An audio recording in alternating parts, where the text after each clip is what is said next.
Hello friends, welcome to Chimlas Automation. In this video, we will learn about comparators. In Siemens, comparators are using like integer comparators, double integer comparators, and real comparators. Integer comparators means if you are using 16 bit of data, that is we can represent in integer. If you are using 32 bits of data, that is double integer. Suppose if you want to use floating points, that means if you want to use 10.5 or 50.5, 100, 100.1, 100.2, something like this. If you want to use in the floating points, like in the points, we can use real comparators. For example, if you are using 2 bits, what is the maximum value? If you are using 5 bits, what is the maximum value we can use? If you are using 10 bits or 16 bit, what is the maximum value you can use? This is the formula to know maximum value.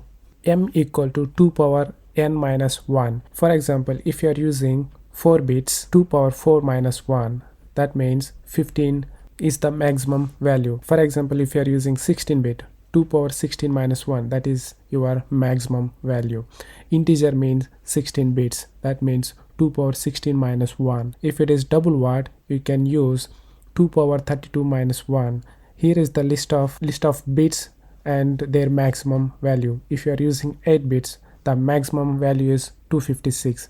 If you are using 16 bits, the maximum value is 65,536. Similarly, you can use 32 bits. And other way, we can do the maximum value calculation.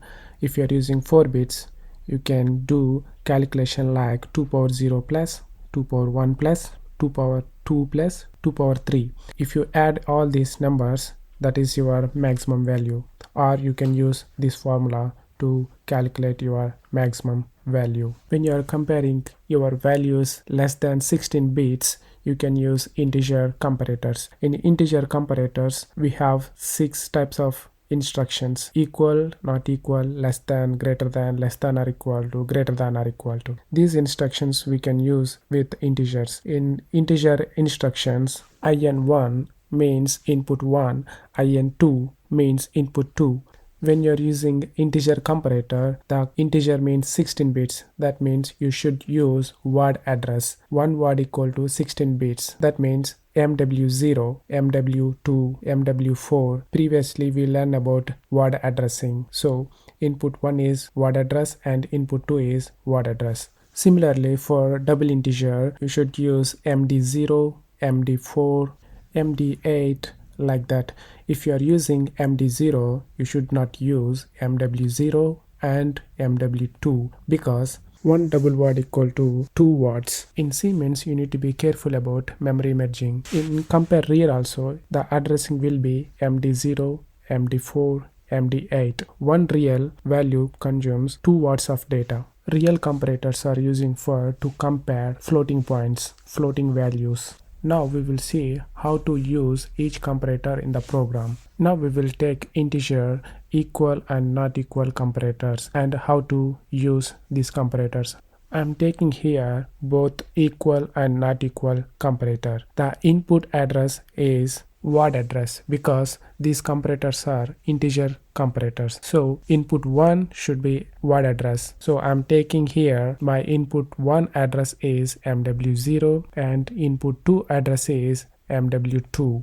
To control the comparator, I'm taking one input switch and output. Now we will download this program to controller and open simulation window and go to insert option, select bit memory and you can enter word address. When you select bit memory, by default display MB0. You can change to MW0 and MW2. Initially, both word address MW0 and MW2 values are 0. So I'm taking equal comparator. So if two values are equal, that means input 1 and input 2 values are equal and the output will be high. And if it is not equal, the output will be high in not equal comparator. We will toggle input switch and we will enter the values in MW0 and MW2. When I toggle the input switch, both word address values are 0. Both values are equal, the output is high in equal comparator. If I enter MW0 is 100 and MW2 is same as 0, now both inputs are not equal, so the not equal comparator output will be high and equal comparator